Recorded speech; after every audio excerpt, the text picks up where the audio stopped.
پنجپیر مولانا اور مولانا حمداللہ صاحب ڈاگئی کی گفتگو ہوئی مردان میں. شمس الحق افغانی اس کے حکم تھے. انہوں نے کوئی فیصلہ کیا ہوگا، شائع ہو گیا.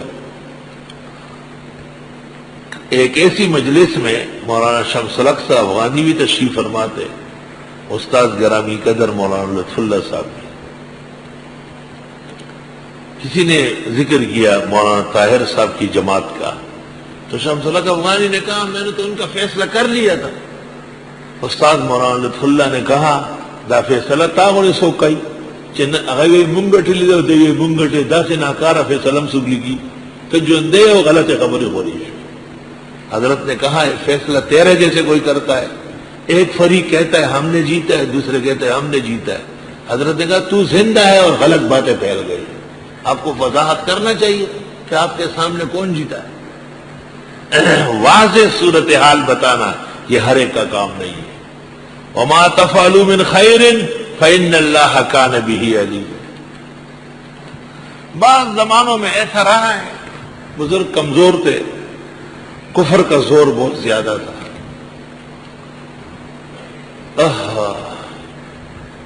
عبد الرحمن ابن الجوزی کو حکم بنایا، اور بہت بڑے عالم ہے عبد الرحمن ابن الجوزی.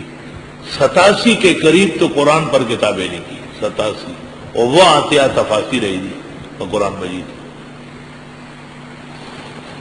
عبد الرحمن ابن الجوزی 1200 کتابیں ان کی مجھے یاد ہیں، میرے علم میں ان کی 1200 کتابیں ہیں. بعض بزرگوں سے سنا ہے کہ نہیں اس سے زیادہ تعداد ہے. مناظرہ اس بات پر تھا کہ عائشہ افضل ہے یا فاطمہ افضل ہے. اہل سنت اس پر زور دے رہے تھے کہ عائشہ صدیقہ افضل ہے، اور حافظ ظاہر ہے فاطمہ کو افضل کہتے ہیں، حضرت کی بیٹی صاحبزادی کو. یہ دونوں اپنی اپنی جگہ صحیح ہے، لیکن بگاڑ پیدا ہوا اور مناظرے کی شکل بن گئی. مناظرہ عبد الرحمن ابن الجوزی کو فریقین نے لکھ کے دے دیا کہ جو آپ کہیں گے ہم مانیں. عبد الرحمن ابن الجوزی نے کہا کہ میری 2 شرطیں. ایک شرط یہ ہے کہ میں فیصلہ سناؤں گا، تشریح نہیں کروں گا. اگر کوئی سمجھا تو سمجھا تو شمس الحق سے فیصلہ ہوئی، اور اگر کوئی نہیں سمجھے تو نہ سمجھے. مجھ سے کوئی پوچھے گا نہیں کہ یہ آپ نے کیا فیصلہ کیا. بادشاہ، کمانڈر ان چیف سب موجود تھے، کہا ٹھیک ہے، منظور ہے. دوسری شرط یہ کہ میں فیصلہ سناؤں گا، اس کے فوراً بعد میں گھر جاؤں گا، مجھے روکے نہیں کوئی، میں ازدحام میں نہیں رہوں گا. مناظرہ ختم ہوتے ہی میں فیصلہ سناؤں گا، اور پھر فوجی پروٹوکول کے ساتھ مجھے راستہ دے. مناظرہ شروع ہوا، بغداد کے مرکز میں مناظرہ شروع ہوا. اہل سنت تقریریں کر رہے تھے کہ عائشہ افضل ہے، اور روافض تقریریں کر رہے تھے کہ فاطمہ افضل ہے. پیرانی پیر شیخ عبد القادر بالکل جوان تھے.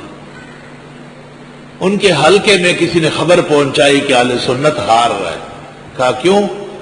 کہا اس طرف بادشاہ بھی آ کے بیٹھ گیا، شیعہ ہے، کمانڈر ان چیف بھی رافضی ہے، تمام بڑے بڑے وزراء سب رافضی، اور اہل سنت تو خوار بلگار اپنے اسٹیج پر چند مولویوں کے ساتھ بیٹھے ہیں. تو عطابکی نے النجوم میں لکھا ہے، پیرانی پیر نے جب یہ سنا رنگ سرخ ہو گیا غصے. اچھا، اور روانہ ہو گیا، چادر کندھے پہ ڈالی، وقامہ، اور سیدھا اہل سنت کے اسٹیج پہ چڑھ گیا.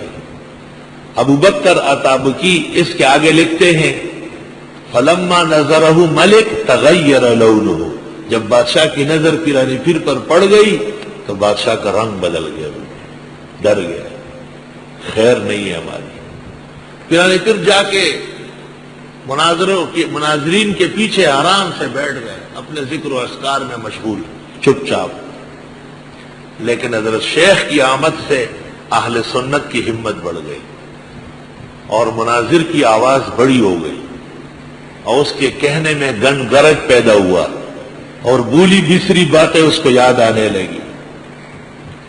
ایک قسم کا مناظرے نے نیا رنگ اختیار کیا. دوسری طرف کمانڈر ان چیف، وزراء، ملک سب سٹیج پر ہے، اور ادھر اللہ کا ایک نیک موحد بندہ اپنی کرامات و جلالت کے ساتھ سٹیج پر آ گئے. عبد الرحمن ابن الجوزی نے فیصلہ سنایا، افضل هذه الامه بعد الرسول من كانت بنته تحته. بس افضل هذه الامه من كانت بنته تحته. یہ الفاظ کہے اور روانہ ہو گئے سیدھا در. اہل سنت نے دف بجانے شروع کر دیے کہ ہم جیت گئے، اور روافض نے اپنا ڈانس شروع کر لیا کہ ہم جیت گئے. شمسلک افغانی سے فیصلہ ہو، اس پتہ انہیں لگے گا. جب 3 دن گزر گئے، کمانڈر ان چیف بادشاہ کے کو ساتھ کر کے حضرت شیخ کے پاس گیا، پیرانی پیر کے پاس. ابن الجوزی نے تو شرط لگائی ہم پوچھ نہیں سکتے، آپ بتائے. انہوں نے کہا ہم تو کہتے ہیں کہ شیعوں کو نحو نہیں آتی. وہ کہتے افضل هذه الامه من كانت بنته تحته. اس امت کا افضل پیغمبر کے بعد وہ شخص ہے جس کی بیٹی پیغمبر کے پاس ہے. حضرت عائشہ ہوئی نا افضل، ابو بکر کی بیٹی پیغمبر. انہوں نے الٹا سمجھا تھا کہ جس کی بیٹی تو وہ تو حضرت کی بیٹی ہو گئی علی کے نکاح میں. عبارت کا اصل انہوں نے ایسی بنائی جو زمانین تھی، لیکن اصل یہ ہے کہ من کانت بنتہ تحتہ وَإِنِ امْرَأَةٌ خَافَتْ مِنْ بَالِهَا نُشُوزًا أَوْ إِعْرَاضًا. اصل میں اس وقت حالات ایسے تھے بغداد میں کہ اگر واضح شکست ایک فریق کی ہو جاتی تو قتل و غارت گری فوراً شروع ہو جاتی. حالات ایسے ممکن ہے مولانا شمس الحق افغانی کے سامنے بھی اس وقت مردان میں یہ کیفیت ہو کہ انہوں نے ایسے مجمل سے لکھا وَإِنِ امْرَأَةٌ خَافَتْ مِنْ بَالِهَا. اور اگر کوئی عورت ڈر رہی ہو اپنے خاوند سے، نشوزن نافرمانی کہ خاوند مجھ سے محبت نہیں کرتا. نشوز کا معنی کیا ہے؟ ان یتجافا عنہا کہ خاوند بیوی سے دور دور رہنے لگے. او اعراضن یا منہ موڑے. اس کا یہ مطلب نہیں کہ ہر وقت ساتھ لگا رہے، نہیں، توجہ خاوند کی بیوی کی طرف ہو. فلا جناح علیہما، پس کوئی وبال نہیں ہے ان دونوں پر، ان یصلح بینہما صلحا کہ صلح کرے آپس میں صلح. والصلح خیر، صلح بہت اچھی چیز ہے، صلح عمدہ ہے. طالبان کو بارہا کہا گیا کہ مسعود سے صلح کرو، وہ تیار نہیں تھے. میں خود کابل میں مسعود کا ٹیلی فون آیا کہ آپ کے ہاتھ پر بہت سارے علماء اور بھی تھے، ہم تسلیم ہو رہے ہیں لیکن ہمیں سزا نہ دے. لیکن طالبان نے منظور نہیں کیا. صلح ہو جاتی تو امریکہ کو افغانستان آنے کا موقع نہ ملتا. مسعود قتل ہوا، اس کا خون طالبان کو مہنگا پڑ گیا، پورا ملک میں انارکی پھیل گئی، اور وہ تکلیف جو بڑی ہے تو آج تک بڑھ رہی ہے.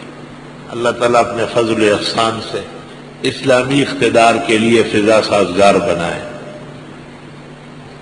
والصلح خیر، صلح بہت عمدہ ہے. وَأُحْضِرَتِ الْأَنفُسُ الشُّحَّ، اور موجود کیا گیا ہر انسان کو حرص، لالچ،